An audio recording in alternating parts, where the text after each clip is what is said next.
Bismillahirrahmanirrahim. Assalamualaikum warahmatullahi wabarakatuh. Anak-anak soleh dan solihah, sebelum pembelajaran dimulai, marilah kita bersama-sama membacakan basmalah.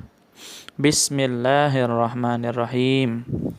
Untuk pembelajaran sekarang, kita akan membahas tentang wasol. Yang mana minggu kemarin alhamdulillah kita telah belajar tentang wakaf. Bisa kalian perhatikan di sini wasol terbagi menjadi dua secara definisi. Ada wasol menurut bahasa dan ada wasol menurut istilah ilmu tajwid. Adapun wasol menurut bahasa berasal dari kata wasola yang artinya sambung menyambung atau terus. Jadi menyambungkan, meneruskan itu namanya wasol menurut bahasa. Seperti misalnya sedang menyambungkan tali sepatu atau sedang menyambungkan tali pita. Itu dikatakan wasol. Jadi sedang mewasolkan tali sepatu atau sedang mewasolkan tali pita. Seperti itu. Kemudian, apa yang dimaksud wasol menurut ilmu tajwid dalam Al-Quran? Seperti itu. Wasol menurut ilmu tajwid atau menurut ulama-ulama tajwid yaitu meneruskan bacaan ayat Al-Quran pada tanda waqaf yang seharusnya boleh berhenti dengan tidak mengambil nafas. Awas, jadi wasol itu meneruskan bacaan dengan tidak mengambil nafas. Lantas, bacaan di mana? Bacaan yang terdapat tanda waqaf. Yang waqaf kemarin itu ada yang waqaf boleh berhenti, ada yang waqaf lebih baik berhenti, dan ada yang waqaf berhenti sejenak atau berhenti di salah satu tempat. Itu. Jadi wasol itu ketika kita sedang membaca Al-Qur'an dan kita menemukan tanda yang lebih baik berhenti, maka kita melanjutkan tanpa berhenti. Atau kita melanjutkan satu ayat ke ayat berikutnya dengan tidak mengambil nafas. Awas, catatannya tidak mengambil nafas. Baik, bisa kalian perhatikan di sini. Cara membaca wasol terbagi menjadi dua. Yang pertama itu, cara membacanya disambung dengan harokat akhir huruf.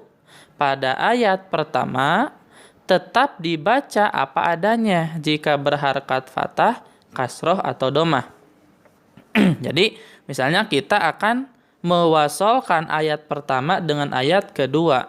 Jadi, akhir ayat pertama, harakatnya harus dibaca. Baik itu harakat fathah, atau harakat kasroh, atau harakat domah. Seperti perhatikan dalam surat Al-Fatihah.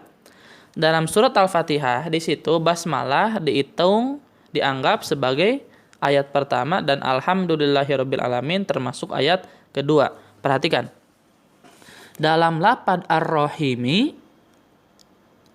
huruf akhirnya berharakat kasroh. Maka ketika dibaca kasroh mim harus dibaca. Tapi perhatikan dalam lafaz alhamdu itu diawali dengan alif lam. Seperti bagaimana alif itu tidak menerima harakat. Jadi ketika ayat pertama akan diwasolkan pada ayat kedua, sedangkan ayat kedua tersebut diawali dengan alif lam, maka alif itu tidak boleh dibaca. Jadi cara membaca wasolnya seperti ini. Bismillahirrahmanirrahim. Alhamdulillahirabbil alamin. Itu yang benar. Jangan seperti ini. Bismillahirrahmanirrahim. Alhamdulillahirabbil alamin. Itu salah karena diwasol tetapi alif diberi harakat. Atau seperti ini. Bismillahirrahmanirrahim. Alhamdulillahirabbil alamin. Itu salah karena akhir huruf dibaca tetapi dia berhenti dengan mengambil nafas. Itu salah. Atau misalnya Bismillahirrahmanirrahim. Alhamdulillahirabbil alamin. Itu juga salah. Karena mengapa? Karena akhir harakat ayat pertama tidak dibaca, langsung disambung kepada ayat setelahnya, tetapi tidak berhenti atau tidak mengambil nafas. Jadi cara yang benar, Bismillahirrahmanirrahim, Alhamdulillahirabbil alamin. Itu adalah cara yang benar. Baik, selanjutnya cara membaca wasal yang kedua ditambah dengan nun. Awas, akhirnya ditambah dengan nun yang berharkat kasroh. Itu. Jika akhir kata ayat yang akan disambung berharkat tanwin. Tanwin itu kan ada fathah 2, kasroh 2, domah 2. Tan, an, in, un itu tanwin. Dengan catatan, gitu, awas. Huruf atau ayat setelahnya atau ayat kedua diawali dengan alif lam. Jadi akhir harokat ayat pertama diakhiri dengan tanwin dan ayat kedua diawali dengan alif lam. Maka cara membacanya di akhir ayat pertama ditambah dengan nun kasroh. Perhatikan. Dalam surat Al-Ikhlas. Qul huwallahu ahadun, itu kan tanwin ya. Domah, tanwin domah dalam huruf dal. Kemudian Allahus somad. Allah diawali dengan alif lam. Jadi cara membacanya, nun setelah dal ditambahkan kasroh. Kemudian alif lapad Allah itu tidak dibaca harkatnya. Jadi Qul huwallahu ahadunillahus somad, seperti itu. Ya, jadi itu cara membaca wasol. Atau misalnya kalau waqaf, Qul huwallahu ahad, mengambil napas, Allahus somad, seperti itu. Tapi kalau wasol, Qul huwallahu ahadunillahus somad, seperti itu. Ya, bisa dipahami ya.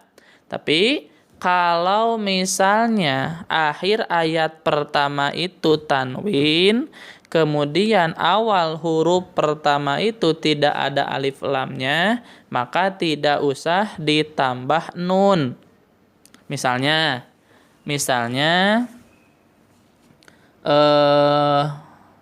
setelah lafad ahadun itu misalnya lafad huwa, misalnya gitu. Misalnya gini.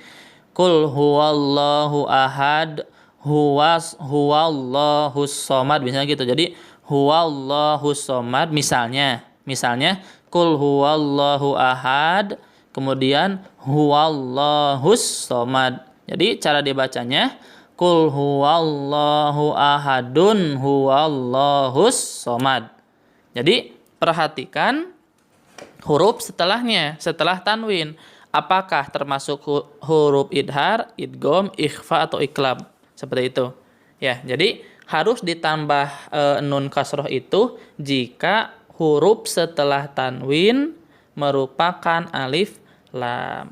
Baik, mungkin sekian yang dapat disampaikan. Semoga ilmunya bermanfaat. Marilah kita tutup dengan membacakan hamdalah bersama-sama. Alhamdulillahirabbil alamin. Akhirul kalam. Assalamualaikum warahmatullahi wabarakatuh.